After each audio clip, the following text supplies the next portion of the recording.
إن الحمد لله نحمده ونستعينه ونستغفره ونؤمن به ونتوكل عليه ونعوذ بالله من شرور أنفسنا ومن سيئات أعمالنا من يهده الله فلا مضل له ومن يضلل فلا هادي له وأشهد أن لا إله إلا الله وحده لا شريك له وأشهد أن محمدا عبده ورسوله أما بعد فإن خير الحديث كتاب الله وخير الهدي هدي محمد صلى الله عليه وسلم وشر الأمور محدثاتها وكل محدثة بدعة وكل بدعة ضلالة وكل ضلالة في النار. أعوذ بالله من الشيطان الرجيم. بسم الله الرحمن الرحيم.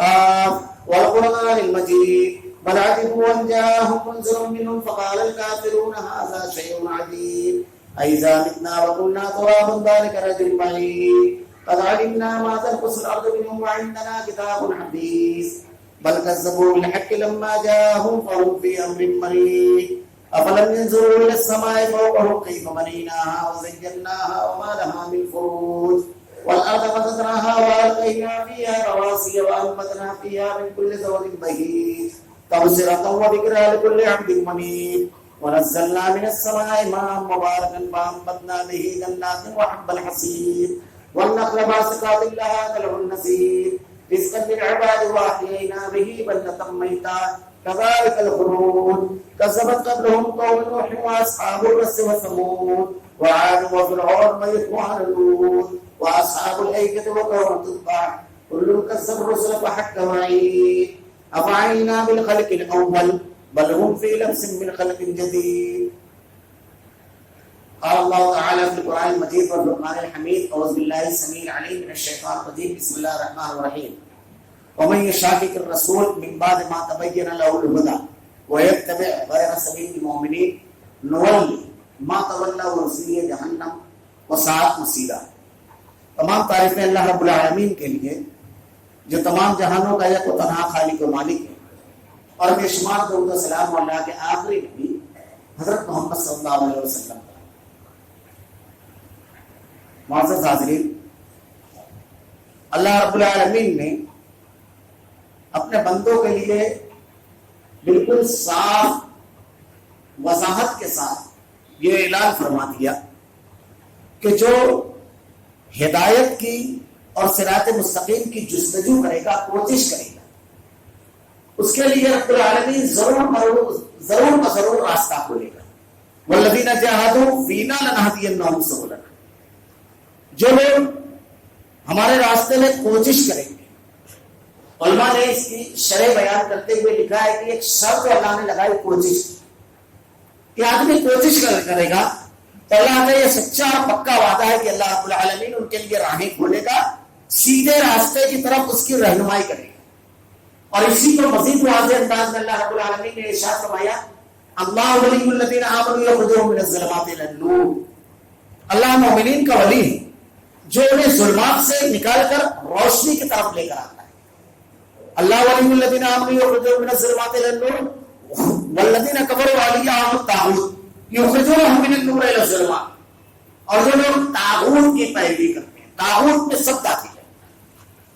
اللہ رب العالمین کے علاوہ کسی کی عبادت کرنا، نبی کے علاوہ کسی اور کے فرمودات اور احکامات کو ماننا اور اس کی پیروی کرنا، کسی کے بھی طریقے پر چلنا، یہ سب طاغوت میں داخل ہے. ساری چیزیں اللہ اور اس کے رسول کے احکامات کے مقابل ان کے طریقے، ان کے منہج، ان کے ضابطے اور ان کے بتائے ہوئے راستے کے خلاف جو بھی ہے وہ سب طاغوت میں داخل ہے. اب اگر کوئی شخص کسی معاملے میں طاغوت کی طرف اپنا رخ کر لیتا ہے تو اللہ نے کہا پھر ان کا معاملہ یہ ہے کہ وہ روشنی سے اندھیرے کی طرف جاتے ہیں، یعنی شیطان ان کو پھر اس راستے کی طرف لے جا کر کے آگے لے جاتا ہے. اللہ رب العالمین نے بڑی وضاحت کے ساتھ ارشاد فرمایا ومن یشاقق الرسول من بعد ما تبین له الهدى ویتبع غیر سبیل المؤمنین. اللہ رب العالمین نے جب ہدایت کو واضح کر دیا، صراط مستقیم کو، کہ اس راستے کو آپ کو اپنانا ہے زندگی کے ہر موڑ پر، اس کو جب واضح کر دیا تو اس کو واضح کرنے کے بعد رسول کا طریقہ آ جانے کے بعد ومن یشاقق الرسول من بعد ما تبین له الهدى ویتبع غیر سبیل المؤمنین. اور صرف اتنا نہیں ہوا کہ اللہ رب العالمین نے ہدایت کو تعلیمات کے ذریعے واضح کیا، بلکہ ایک نبی کے اوپر اسے نازل کیا اور اس نبی نے عمل کر کے بتایا. اور اللہ تعالیٰ نے ارشاد فرمایا لقد کان لکم فی رسول اللہ اسوۃ حسنہ، تمہارے لیے بہترین اسوہ اور نمونہ نبی کی زندگی ہے. اللہ کے رسول صلی اللہ علیہ وسلم کی زندگی کے نشیب و فراز اتار چڑھاؤ کو جب ہم دیکھتے ہیں تو اس میں کوئی اور زندگی کا آپ ایسا نہیں پائیں گے کہ اللہ کے نبی صلی اللہ علیہ وسلم کی تعلیمات موجود نہ ہو اور آپ کو اسوہ اور نمونہ نہ موجود ہو. آپ انتہائی مشکل دور سے بھی گزرے جب آپ کے ہر طرف دشمن تھے، آپ کو جانی مالی اور معاشرتی نقصان یعنی عزت کا جو نقصان ہے یہ پہنچانے کی ہر کوشش کی دشمنوں نے. اللہ رب العالمین نے آپ کو انتہائی قوت اختیار اور غلبہ دیا. یعنی جب مکہ فتح ہوا تو یہ آنند تھا اللہ کے نبی صلی اللہ علیہ وسلم کا ایک اشارے پر ایسے جانثار 10,000 آپ کے پاس موجود تھے جو کسی کا بھی سر قلم کر سکتے تھے ایک اشارے پر. اور اس میں ایسے جوامرد اور بہادر تھے کہ جن کے نام سے سرماؤں کے پتے پانی ہو جاتے تھے. حضرت خالد بن ولید رضی اللہ تعالیٰ عنہ سیف اللہ، حضرت عمر فاروق رضی اللہ تعالیٰ عنہ، حضرت ابو عبیدہ بن جراح رضی اللہ تعالیٰ عنہ، حضرت کعکہ بن عمرو، حضرت عبداللہ بن زبیر رضی اللہ تعالیٰ عنہ. یہ جلیل القدر صحابہ کرام جو اللہ کے نبی کے ایک اشارے پر سب کچھ قربان کر دینے اور کسی بھی قوت سے ٹکرا جانے والے تھے. حضرت سعد بن عبادہ کا وہ جملہ بڑا مشہور ہے کہ اللہ کے نبی سے کہا کہ اللہ کے رسول ہم جنگ کے بیٹے ہیں، آپ فیصلہ کیجئے، انشاءاللہ ہم آپ کی آنکھیں ٹھنڈی کر دیں گے، ہمارا معاملہ ایسا ہوگا. اور بدر کے موقع پہ چونکہ اچانک معرکہ ہوا تھا تو کہا اللہ کے نبی جو پیچھے جن کو ہم چھوڑ کر آئے ہیں وہ ہم سے زیادہ آپ سے محبت کرنے والے ہیں، اور اللہ کے نبی جو مال آپ لے لیں گے وہ ہم کو زیادہ محبوب ہے اس مال سے جو ہمارے پاس رہ جائے، اس مال سے. اور اللہ کے نبی ہم اپنی سروں کو اپنی جانوں کے بدلے آپ کی حفاظت فرمائیں گے. ایسے حالات بھی اللہ کے نبی صلی اللہ علیہ وسلم کو پڑھائے. آپ کے دشمنوں نے آپ کو ہر طریقے سے سازشیں کر کے آپ کو نقصان پہنچانے کی کوشش بھی کی. ہر پہلو سے آپ کی زندگی اسوہ اور نمونہ، اور صرف محمد رسول اللہ صلی اللہ علیہ وسلم کی ذات اقدس ہی نہیں بلکہ اللہ نے ارشاد فرمایا فَإِنْ آمَنُوا بِمِثْلِ مَا آمَنْتُم بِهِ فَقَدِ اهْتَدَوْا، ایسا ایمان لاؤ جیسا صحابہ کرام نے ایمان لایا. صحابہ کرام کی پوری ایک جمعیت جسے اللہ رب العالمین نے انسانی سماج اور معاشرے میں سے چن لیا تھا، قیامت تک کے جن کے کاندھوں پر ہدایت کی ذمہ داری تھی اس پر عمل کیا انہوں نے اور دین کو اپنی زندگی میں نافذ کیا. وہ اللہ کے منتخب بندے تھے اور سارے امتحان میں جب کامیاب ہوئے تو اللہ نے ان کے لیے یہ خوشخبری سنائی رضی اللہ عنہ ورضوا عنہ، اللہ ان سے راضی ہوا، اللہ سے راضی. کہیں اللہ رب العالمین نے کہا یہی ہدایت یافتہ ہیں والذین آمنوا وہاجروا فی سبیل اللہ والذین آووا ونصروا اولئک هم المؤمنون حقا لهم مغفرۃ ورزق کریم. ان کی مغفرت کا وعدہ کیا رب العالمین نے، ان کے ہدایت کا واضح اعلان کیا. اللہ نے ارشاد فرمایا ہدایت آ جانے کے بعد، رسول کا طریقہ واضح ہو جانے کے بعد وَيَتَّبِعْ غَيْرَ سَبِيلِ الْمُؤْمِنِينَ، جو مومنین کا راستہ چھوڑے، مومنین کا راستہ نہ اختیار کرے. یہ جن لوگوں سے خطاب ہوا جن کے درمیان یہ آیت نازل ہوئی وہ گروہ صحابہ کرام کا تھا.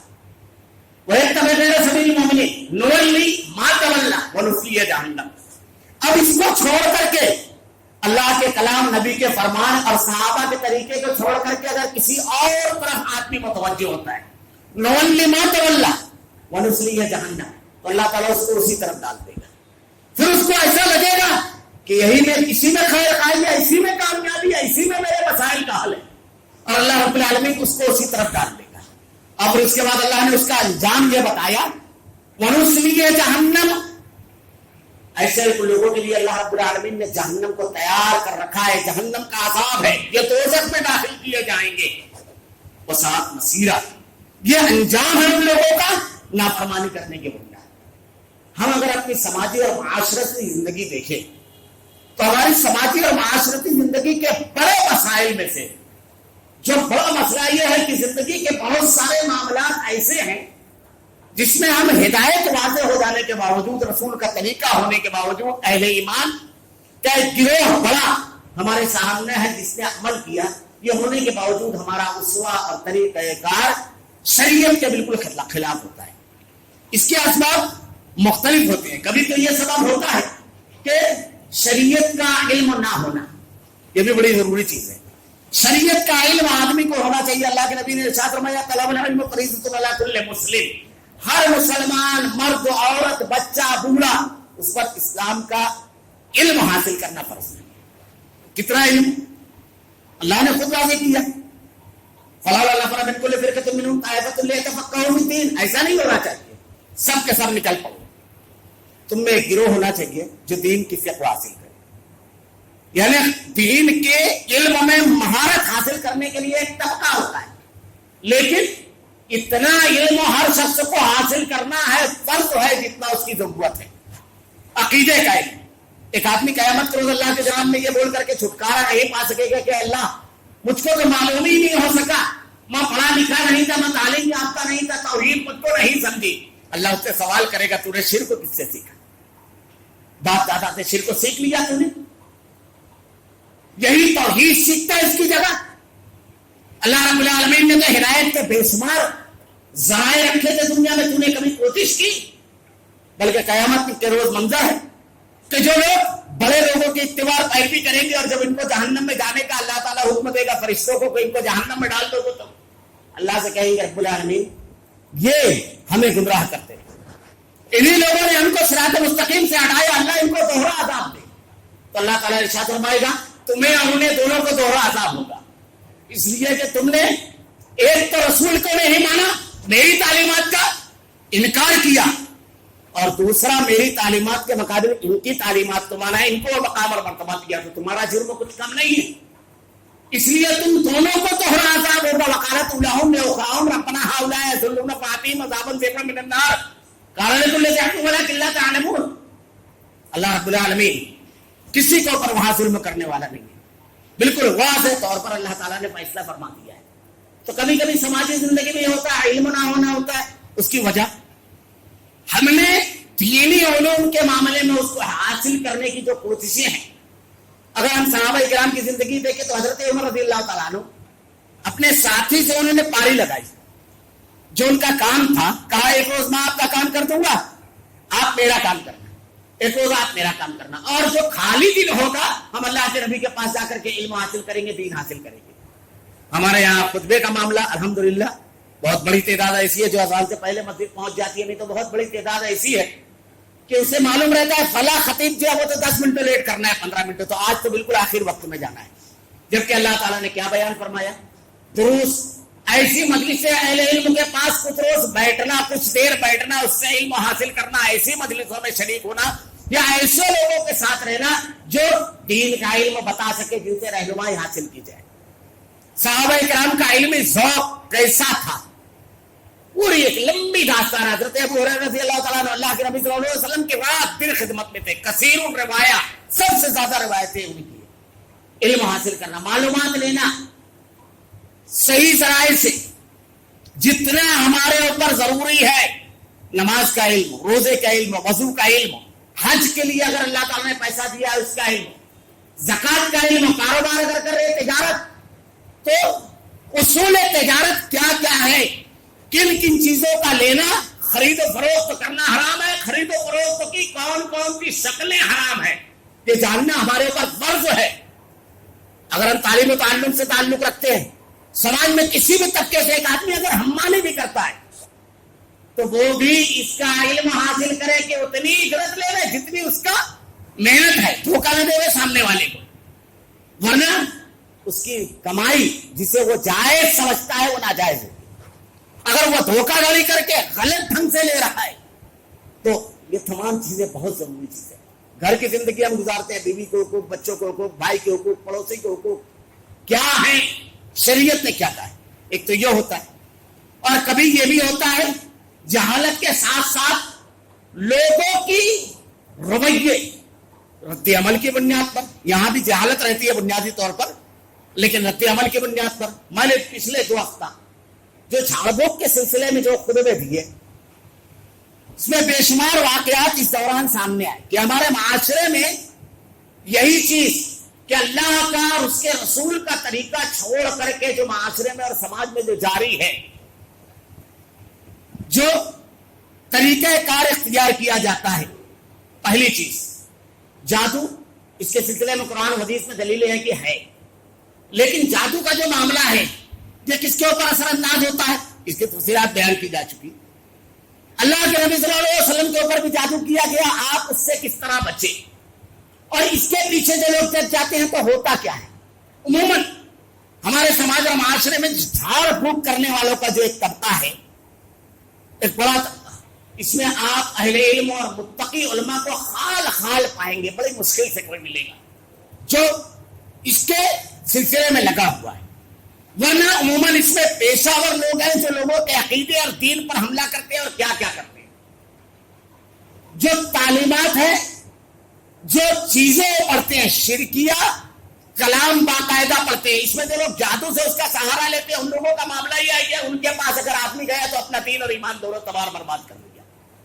کبھی کبھی ہمارے سماج اور معاشرے میں یہ ہوتا ہے کہ کسی کے یہاں چوری ہو گئی، کسی کا بچہ گم ہو گیا، کسی کے یہاں کوئی اور کام ہو گیا.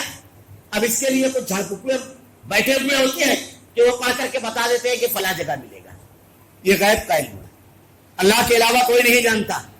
اللہ کے رسول صلی اللہ علیہ وسلم حضرت عثمان ذوالنورین کو مکہ بھیجا گفتگو کرنے کے لیے. حدیبیہ کے موقع پر جھوٹی خبر آئی کہ آپ کو شہید کر دیا گیا. آپ نے ایک بیعت لی، اس بیعت کا نام ہے بیعت رضوان. باقاعدہ اللہ نے قرآن میں تذکرہ کیا، لقد رضی اللہ عنہ المؤمنین اذ یبایعونک تحت الشجرہ، درخت کے نیچے جن لوگوں نے بیعت کی کہ ہاتھ عثمان کا ہاتھ، اور اللہ کی قسم ہم قتل عثمان کا قصاص لیں گے، یہ اللہ کے نبی بیعت کر رہے ہیں. اللہ کے نبی نے کچھ پاک کر کے نہیں دیکھا کہ حضرت عثمان رضی اللہ تعالیٰ عنہ مکہ میں ٹہل رہے ہیں، کیونکہ ان کے رشتے داروں نے روک لیا تھا. لیکن ان کے پاس آپ جائے، ابھی وہ فلاں جگہ ہے، فلاں جگہ سے نکلنے کی ایک اندازہ انہوں نے بیان کر. حالانکہ اکثر اس میں جھوٹ ہوتا ہے، لیکن وہ سچ جھوٹ ایک الگ ہے. جانے کے بنیاد پر اس نے نجوم کا دعویٰ کیا کہ غیب کی باتیں جانتا ہے، اس کی تصدیق کر دی. ہم نے 40 روز کی نماز گئی ہماری، اب پڑھ بھی رہے ہیں تو صحیح مسلم کی روایت ہے. ہم نے دین کا انکار کر دیا، یہ معمولی چیز نہیں ہے. صرف جانے کے بنیاد پر وہ جھوٹ اور سچ بالکل جھوٹ ہوتا ہے. اللہ کے نبی صلی اللہ علیہ وسلم سے ایک صحابی نے آ کر کے کہا کہ اللہ کے نبی کبھی کبھی ان کی باتیں صحیح ہو جاتی ہیں. اللہ کے نبی نے ارشاد فرمایا وہ شیطان ہے جو کچھ باتیں کبھی کبھی سن لیتے ہیں اور پھر اس کو خبر دے دیتے ہیں، اس میں 100 جھوٹ ملا کر کے اپنی طرف سے بیان کرتے ہیں. تو سمجھ لو ایسے شخص کا اس کا معاون شیطان ہے. ایسے شخص کا جس کے پاس، اگر ایسے آدمی کے پاس ہم جائیں ہمارے سماج اور معاشرے میں، کیا اللہ کے نبی کے دور میں یہ طریقہ کار تھا؟ کوئی چیز کو تو شریعت نے کوئی اس کے بارے میں حکم نہیں دیا ہم کو. حضرت عائشہ صدیقہ کا ہار گم ہوا، پورا واقعہ اس کا موجود ہے ام المومنین کا. آپ کے اوپر سنگین الزام لگایا گیا. سورہ نور پڑھ جائیے، کچھ پڑھ کر کے کسی نے نہیں دیکھا، ام المومنین نے بھی نہیں، کسی صحابی نے بھی نہیں، تلاش کرنے کے بعد ملا. ایسے بہت سارے واقعات، میں نے پچھلے ہفتہ بھی عبیرہ کا واقعہ بیان کیا تھا کہ اللہ رب العالمین نے وہی کے ذریعے بیان کیا. یہ کوئی ضابطہ نہیں ہے، بالکل صاف ہدایت ہے اس سلسلے میں کہ اگر کوئی چیز گم جائے تو اس کو تلاش کیا جائے، کوشش کی جائے. اور اس کے بعد پھر اللہ کی مشیت. حضرت یوسف علیہ السلام کا واقعہ قرآن میں اللہ نے بیان فرمایا. بھائیوں نے کنواں میں ڈالا اور حضرت یعقوب کو آ کر کے کہتے ہیں وجاؤ اباہم عصاہم یبکون، ہائے ابا. آپ نے پڑھ کر کے نہیں دیکھا کہ حضرت یوسف علیہ السلام تو ابھی کنویں میں، کوئی ذریعہ نہیں ہے. یہ عقیدے اور دین پر حملہ ہے. بہت اختصار کے ساتھ یہ ان کے پاس جانے والے، خاص طور سے جو ان کے داعی اور مبلغ ہیں، میں نے اس سے پہلے کہا تھا، اللہ نے کہا شیاطین الانس اور شیاطین الجن، جنوں کے جو شیطان ہیں وہ وسوسہ ڈالتے ہیں، اور انسانوں کے جو شیطان ہیں برا مشورہ دیتے ہیں شرک کا، کفر کا. جو جیسے خواتین گھر میں اگر بہو اچھے ڈھنگ سے نہیں رہ رہی، ارے اللہ کے پاس جا، اس سے یہ لے کر آ جا، مسئلہ حل ہو جائے گا. یہ وہی ہے شیاطین الانس. شوہر بہت زیادہ توجہ نہیں دے رہا ہے بیوی کی طرف، اب وہ اپنا محاسبہ نہیں کرتی ہے کہ کیا وجہ ہے، کیا اسباب ہے. اللہ تعالیٰ نے قرآن میں بیان فرمایا ہے اگر فرما بردار اور تابعدار عورت ہوگی تو اللہ رب العالمین اس کا فائدہ دے گا.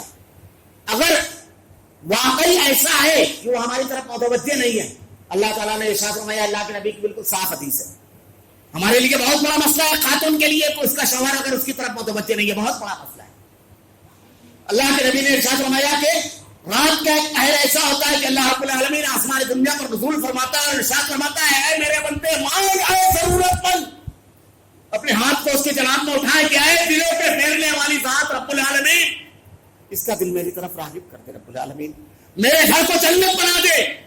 دلوں پہ پھیرنے والی ذات اس رب العالمین کی ہے, کوئی اس کی اصلاح نہیں کر سکتا, اس سے مدد مانگی جائے. اللہ کے نبی نے اس کا اذکار بیان فرمائے, حسن اخلاق کے ذریعے کسی کو اپنا تابع کیا جائے. اللہ کے نبی نے اس کی تعلیمات بیان فرمائی, اپنے حقوق ادا کیا جائے. یہ سب طریقہ کار, لیکن بجائے اس کی طرف رہنمائی کرنے کے کہ اپنا محاسبہ کریں, اپنے رویے کو تبدیل کریں اور اللہ سے مدد مانگے, صبح شام کے اذکار کریں. ہمارے یہاں عقیدہ اس میں بعض مرتبہ ایسا بھی ہوتا ہے کہ اس میں ان لوگوں کا بھی جو کام ہے مردوں کا, کبھی کبھی تو ایسا ہوتا ہے کہ بیوی کی طرف اتنا راغب ہے کہ والدین کی طرف کوئی توجہ نہیں ہے. میں اکثر واقعہ بیان کرتا ہوں, کوئی ڈاکٹر صاحب نے بیان کیا کہ میرے پاس ایک آدمی آیا اپنی بیوی کو لے کر کے اور اپنی والدہ کو, پہلے والدہ کو لے کر آیا, بوڑھی خاتون تھی, کھڑی ہوئی چکر آ گئی. میں نے چیک کیا, کہا کہ کمزوری زیادہ ہے, کچھ قوت بخش غذائیں اور ٹانک وغیرہ لے. ارے ڈاکٹر صاحب ٹانک کی کوئی ضرورت نہیں, گھر میں بہت اچھا کھانا بنتا ہے, پھل بھی روز لے کر آتا ہوں. ارے بولے لکھ دیتا ہوں کمزور ہو گئی ہے. نہیں, دوسرے ہفتہ اسی دن جمعہ کے دن اپنی اہلیہ کو لے کر آیا. کیا بولے اچانک کھڑی تھی تو اندھیرا چھا گیا. ڈاکٹر صاحب مسکرائے, عمر کی اس منزل میں کبھی کبھار ہوتا ہے, یہ کوئی بیماری نہیں ہے, ہر کسی کو ہوتا ہے. نہیں ڈاکٹر صاحب ذرا دیکھو کمزوری امزوری. ارے نہیں ہوتا ہے بھائی. نہیں ڈاکٹر صاحب کوئی جیسے ٹانک وغیرہ لکھ دیتے.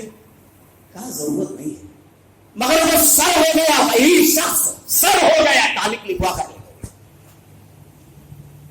ہم اپنی اہلیہ کے لیے اگر کچھ لے کر جاتے ہیں تو والدین بھی ہیں جنہوں نے 5 پوسٹ کا پڑھا دیا, اس کو اہلیت دیتے ہیں. بے اعتدالی کبھی ہماری ہوتی ہے, پھر نتیجہ کیا ہوتا ہے؟